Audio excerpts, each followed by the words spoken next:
Jacques Tardy, quand il fait les couvertures des folios, ne représente jamais Malocène de face. Il n'est jamais décrit. D'ailleurs, aucun personnage n'est décrit. Pour laisser au lecteur la liberté absolue du ressenti. Benjamin Malocène a marqué plusieurs générations pendant presque 40 ans. Le héros de Daniel Pénac est aussi un frère de famille et même un concept philosophique. On le soupçonne pour des meurtres ou des explosions. Benjamin Malocène est bouc émissaire de métier. Il est salarié pour se faire engueuler avec les gens. Dans un premier roman, il était dans un grand magasin. C'était pas plus confortable que dans une maison d'édition. D'ailleurs, le responsable, le voici. Malocène ? Oui. Le héros est en filigrane un concept, venu à Daniel Pénac, ancien prof, en lisant le philosophe et anthropologue René Girard. L'idée que tout groupe humain se constitue par rejet d'un des siens. Celui qui incarne tous les défauts du groupe est sacrifié, martyrisé, et ensuite, par un revirement de conscience, il est divinisé. Et c'est le fondement du christianisme. On sait très bien que ce phénomène de bouc émissarisation est réel, et que c'est lui qui est le mortier qui solidifie le groupe. Mais ça vaut aussi pour tous les groupes humains, les familles, une salle de classe, un gouvernement. Pénac transpose ses amis et les gens qu'il croise dans ses personnages qui vivent à Belleville, son quartier. Moi, j'ai toujours vécu en collectivité. On m'a flanqué en pension en 5e et j'y suis resté jusqu'en terminale en redoublant des classes. Bref, j'ai fait 8 ans de tôle, pédagogiquement parlant. Ce qui m'a donné le goût du groupe. J'ai des familles électives, j'ai une troupe de théâtre. Ensuite, j'ai moi-même été professeur pensionnaire avec des élèves dont certains étaient sous surveillance judiciaire. C'est mon univers mental.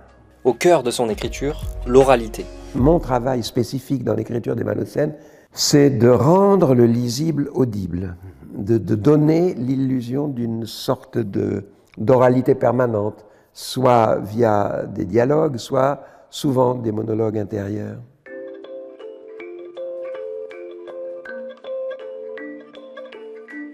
Improductif, incontrôlable, Benjamin Malocène est un grain de sable dans les rouages du système. Là où il est barthelbien, c'est qu'il se fout éperdument de tout le reste. Il n'a aucune ambition sociale, aucune ambition professionnelle, aucun désir de consommation particulier. Dans les 9 tomes, Benjamin est ballotté malgré lui d'aventure en aventure. Le cours des événements, il s'en fout complètement. Enfin, il ne s'en fout pas. Il n'a pas le temps de s'y intéresser. Ses sujets de préoccupation, c'est les états d'âme de tel frère, de telle sœur, c'est ses rapports professionnels avec la reine Zabo, sa patronne, son affection pour Julius le chien. Enfin, son royaume à lui n'est pas dans le monde de l'anecdote. Son royaume, c'est l'autre. Il reste pourtant une figure de référence, un frère de famille. Chaque enfant a un père différent, et leur mère est souvent absente. L'explication tient au passé de l'auteur, ancien cancre devenu enseignant avant d'être écrivain. Je n'ai pas pratiqué un enseignement paternaliste avec mes élèves, mais j'avais conscience d'être l'adulte dans la classe. Et c'est au fond le rôle que joue Benjamin vis-à-vis de ses frères et sœurs. Il est l'adulte. Depuis les premières lignes, écrites en 1982, 40 ans ont passé, 5,5 millions d'exemplaires ont été lus. Mais c'en est désormais fini du héros, car la saga est arrivée à destination. Mais les Malocènes demeurent pour moi, puisque beaucoup sont morts, mais d'autres sont restés vivants, puisque ce sont des amis pour la plupart.